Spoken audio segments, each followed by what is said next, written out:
Right, so we've got the GXR4, it's just come out. It's the latest iteration of Curve's flagship gravel bike. Look, we've been making gravel bikes since before they were cool. It was kind of a fluke really, if we're gonna be honest. We had this bike, it was the CXR, that was our cyclocross race bike. Let's be honest, no one was riding CX on it at all. It was more of a gravel bike, but back then gravel wasn't a thing. There was no genre called gravel bikes. We leant into it, we came out with the gravel bike, and this whole genre has kind of emerged around it. So I think it was probably the GXR, or the gravel, the first iteration was called, was probably one of the first gravel bikes out there on the mass market. And fast forward to now, we've got the GXR4. It's got adventure built into its DNA. Some of the others in our range, maybe too much bike for a lot of people, but the GXR4 just slots in perfectly.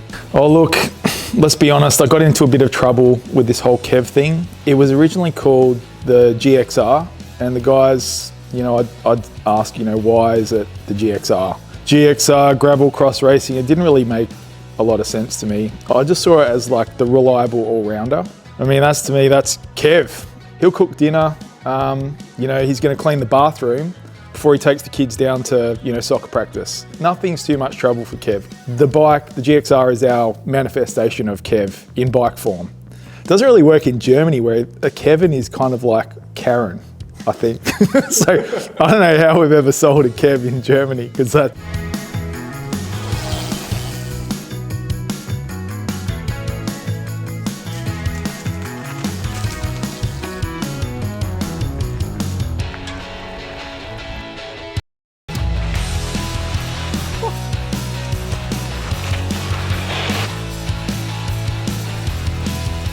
Let's break down new GXR4.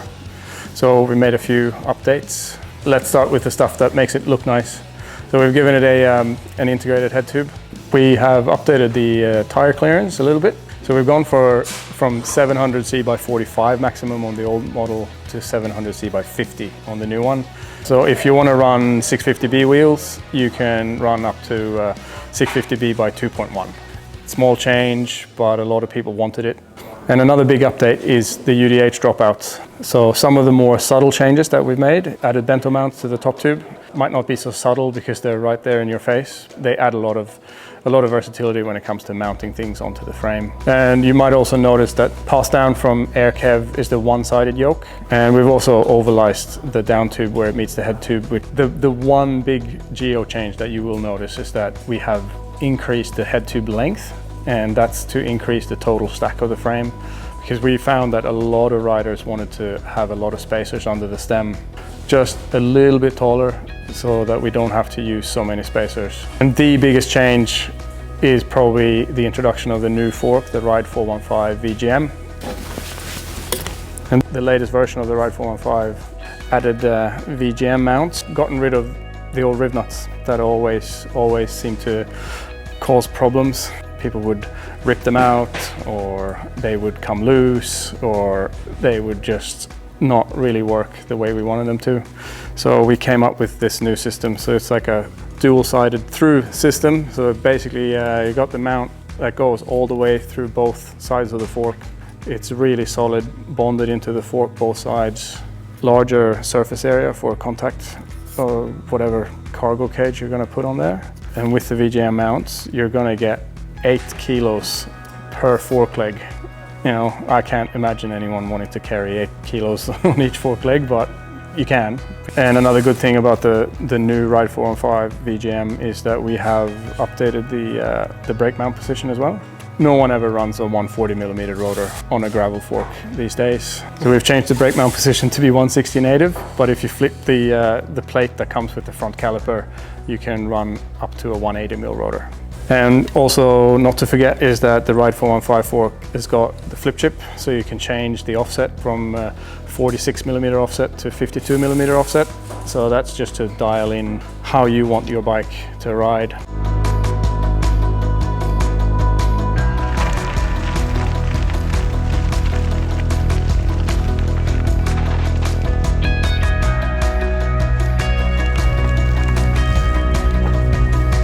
But with the GXR4, we're not just pulling something out of a catalog, finding some random type producer in China and just like drawing a sketch on a napkin and saying, go and make that. It's very different here at Curve. We've got long-term production partners that we've been working with for a decade now, and we're constantly working with them to improve every part of the production process. We couldn't move production to Australia and maintain the quality. Like, these guys are absolute masters at what they do. We're heavily involved in the engineering process. Jimmy just spends countless hours on Maximum Chips, his workhorse of a computer. We're heavily involved at every stage of the process, start to finish, and we're just constantly pushing our partners to make the best possible bikes they can.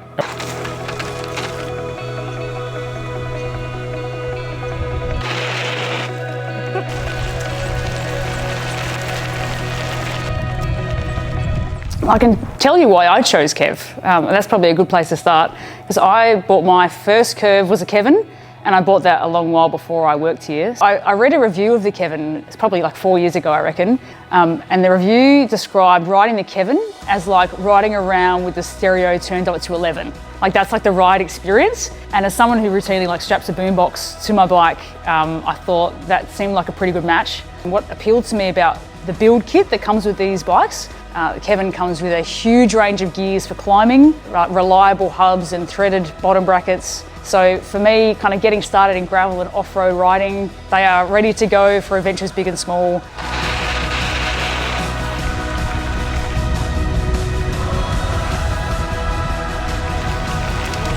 I think Kev was probably one of the first gravel-specific bikes, definitely on the mass market. I think when Kev went out there, we were super nervous. We were thinking, oh, this is kind of crazy. Like, there were plenty of CX bikes. Putting a CX bike out wasn't nerve-wracking, but putting a gravel bike out, that seemed kind of crazy at the time. So definitely Kev was out there before gravel bikes were cool.